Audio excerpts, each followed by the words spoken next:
Great, thanks so much. So I am going to talk about opportunities that we have in education funding, and I'm going to start with a tale of two school districts located in New York, Harrison and Mamaroneck School District. They're quite well-to-do, about similar in size, only a few miles from each other, and both do quite well on standardized assessments, with most students scoring in above 90% proficiency on the state exams. But it turns out that Harrison spends $25,000 per student, and Mamaroneck spends $20,000 per student. So these two school districts, two twin school districts, one spends $5,000 more per student, around $16 million per year, than the other one, while still having the same outcomes. And when you start doing this type of benchmarking of school districts, you can see these disparities around the nation. So if we take a look at LA Unified versus San Diego, these are, again, very similar, very large school districts with over 60% of students who qualify for a free and reduced price lunch. But Los Angeles has lower test scores than San Diego Unified, lower graduation rates, and it spends $1,000 more per student than San Diego. And then if we compare the United States across the world, if we look internationally, we can see that the United States spends far more than other nations. Besides for Luxembourg, we are the top leader in school spending, but we score about the same as Poland on reading tests, but we spend tens of thousands more to educate students to the age of 15. So what we wanted to do with this type of benchmarking was to start a conversation around school productivity. This was a year-long study that we produced that looked at how can we get more bang for our buck? How can we do more to get more out of our school dollar? And the first thing we wanted to do was just kickstart a conversation. Often when it comes to school spending, we talk about achievement. In one side, we say, is this the best school in our state? Is this the best school in our district? And then we talk about school finances entirely independent of that, right? So then people are talking about, oh, we're spending too much on education, we have to do across-the-board cuts. And we do not talk about what are we getting in terms of our investments. Is preschool a good investment? Is teacher professional development a good investment? To really start having this conversation. And what one notices, and I try to bring up with these examples, is that school productivity varies widely within states. And I'll talk a little bit more about that, but schools might spend the same amount with some school getting far more achievement for their dollar. And just really start encouraging people to have these conversations around educational efficiencies. So this conversation is particularly important now, as many of you know. More than 30 states have been slashing their education budgets. And what's important to keep in mind about educational productivity is that it is not only going to be important now when we're cutting state funds, but it's also going to be important in the future. And ultimately, if we want to invest in public education, if we want our public education system to receive buy-in from communities, from stakeholders, people need to know that their dollars are well spent. So just going to talk a little bit about our top-line results here. So we found that many school districts could improve their achievement without necessarily spending more dollars. In Arizona, for example, if you looked at a school district that was least productive and you raised it up to the highest productivity level, all else equal, it would see a 36% increase in achievement. California, a 22% increase in achievement. We also found that low productivity is an incredible drag not only on school systems, but the nation's economy, right? When we looked across the U.S., we saw that low productivity costs as much as $175 billion a year. And that efficiency really does vary widely within states. Some school districts are spending thousands more than others. Some other just top-line findings, without controls on how additional dollars are spent, you don't necessarily see increases in achievement. In other words, if you're sitting in the state legislature and you approve an increase in school funding, models don't actually suggest that reading and math scores are going to go up, right? I mean, I think this is really important. If we just say, without any additional controls, we're going to add another X amount of dollars. There is no data that suggests at this particular point in time, without any controls, that meeting and math scores or graduation rates are going to go up. Smart programs can increase achievement, right? But just broad increases in education don't do it. And some other just top-line findings. Many students are enrolled in highly efficient school districts. And we can pass this around later. These top-line findings: about 3% of students in the U.S. are in these highly inefficient school districts. And high-spending school systems are often some of the least efficient. They're spending lots of money without necessarily showing a lot of results. Yes, sir? On the first bullet, you mentioned there's no relationship between spending and achievement after adjusting for other variables. What variables were you adjusting for there? Sure. So I'm going to get into this in a little bit more detail. That's fine, we can wait. Okay. Well, it's a good question, but essentially what we wanted to adjust for was cost of living, right? Clearly, if you're living in upstate New York versus living in Manhattan, there's a big difference in all sorts of goods. And then we adjusted for students in poverty. We adjusted for English language learners, and then we adjusted for special education students. Now, these are ultimately statistical tools that the way we adjusted for, and the way that you can adjust for poverty is difficult, right? Poverty looks different in New York City than it does in Baltimore. You have historical poverty, and that might affect the way students achieve in school at different rates. Did you have any way of getting at parental expectations, involvement? I often wonder. So parental involvement is very, very important, correlates highly with wealth in a school district. What we wanted to do was say, look, we don't know the perfect answer to this. What we want to say is that people are having these conversations, and we see a lot of state legislators just say, we're going to cut 3% across the board, right? Because that's an easy solution. It doesn't take as much political will, right? Because you're saying everyone gets cut equally. And I think what we're trying to say, quite frankly, is that that's actually a bad way to do this, right? It is, preschool largely is a good investment. You see that then throughout the program, while investing in, say, teachers' master's degrees, where you don't see a lot of research that it will increase student achievement, is actually a bad investment. And so when we're having these conversations in these in times of sagging revenues, we need to be a little bit more thoughtful.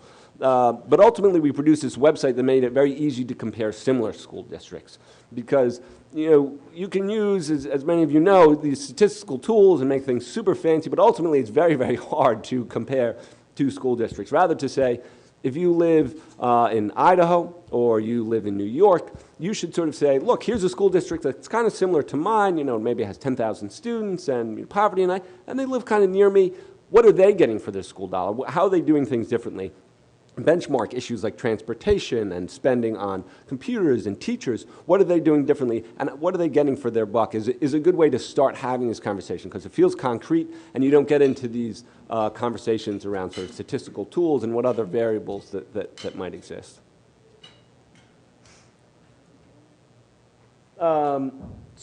Students from disadvantaged backgrounds, not necessarily surprising, far more likely to be in the least efficient school districts. And then this last finding that I think is important for this audience, when we looked across the U.S., we only found 2 states, Florida and Texas, that currently evaluate the productivity of their schools. Florida has been doing this for a number of years.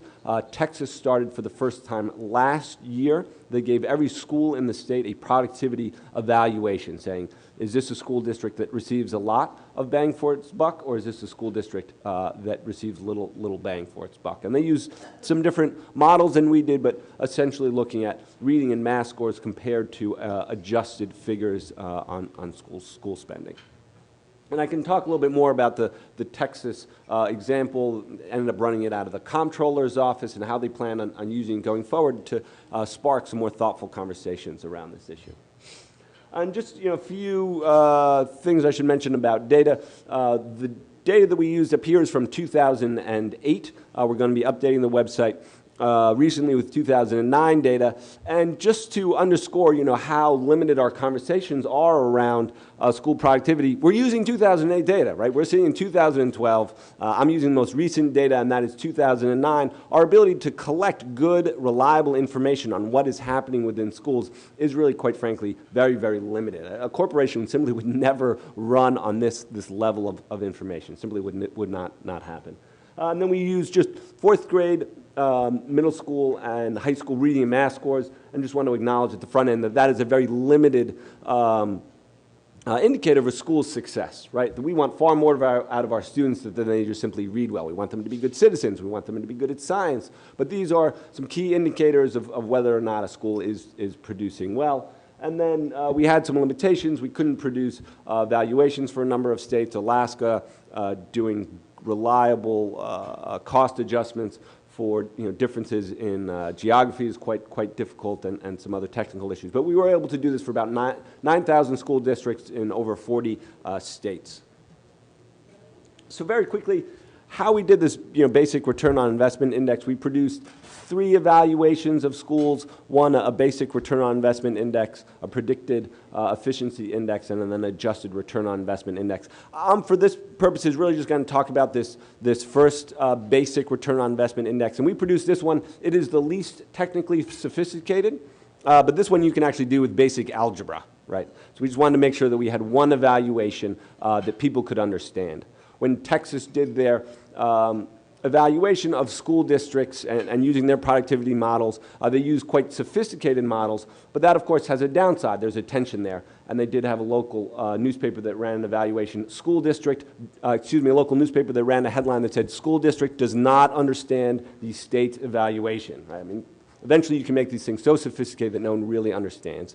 This one, for the purposes here, basically we just averaged reading and math scores together, and then we adjusted the expenditures of a school district using a weight.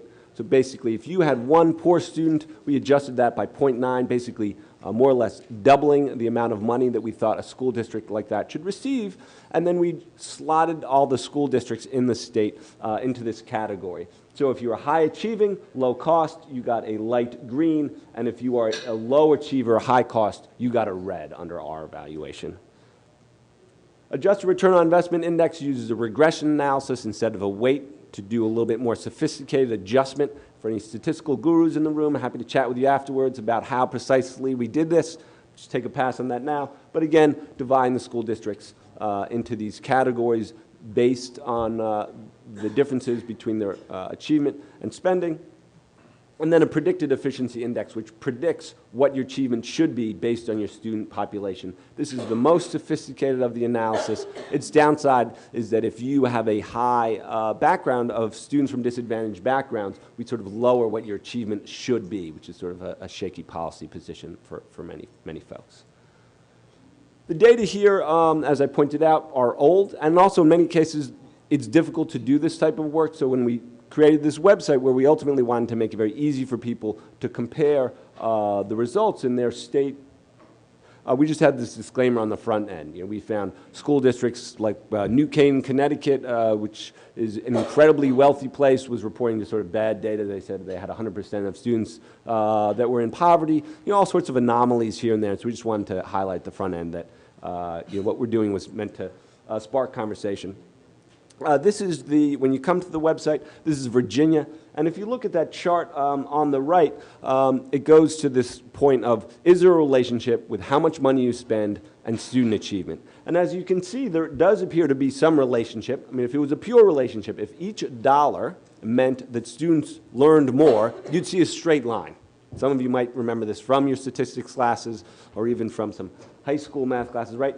You'd see a straight line there. And what you see is that there actually is all sorts of variation, right? You see some relationship, but you see some odds and ends, like the yellow or outliers, like the yellow at the far right or the yellow at the bottom. These are school districts that are clearly doing something different. And so the website tools, you can toggle in between these different approaches. You can compare similar school districts, so we used spending, percent low income, urbanicity, enrollment, trying again to make it very easy for people to come immediately to this website and evaluate school districts that are similar. And then, easy to identify those high-achieving, low-spending school districts, and that would be in that upper left-hand quadrant there. And then we just put a wealth of data online.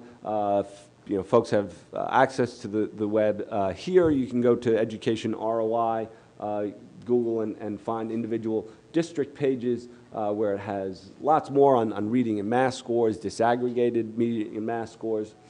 And then we also included, and this is in the bottom right, other fiscal indicators. And I think this is important to talk about, because while we want to talk about productivity, at the same time we want to acknowledge that school spending is often inequitable, that we see this in many states. So you take a look at New Hampshire. In New Hampshire, students from high wealth backgrounds actually get more money from the state, right? They actually get more money from the state than students from low wealth backgrounds. And so what we see is that the way that monies go out to school districts, and there's some other issues embedded within this, property taxes and historical issues, but there is a lot of inequities in the way that monies go out.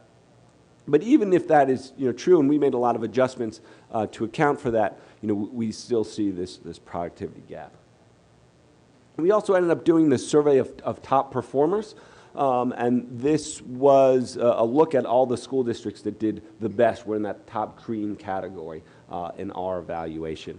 And what we found were, one, that the school districts that did this type of work had strong community relations. So we found one school district in Massachusetts that decided to combine the school district's IT department with that of the community as a way to solve and save funds. Clearly, that is a solution that is not going to work for lots of school districts, right? New York City's IT department is not going to combine with the New York City Department of Education's IT department, simply too large. But in smaller communities, and in communities that are more integrated, that have a clearer sense of focus, this is clearly one thing that works.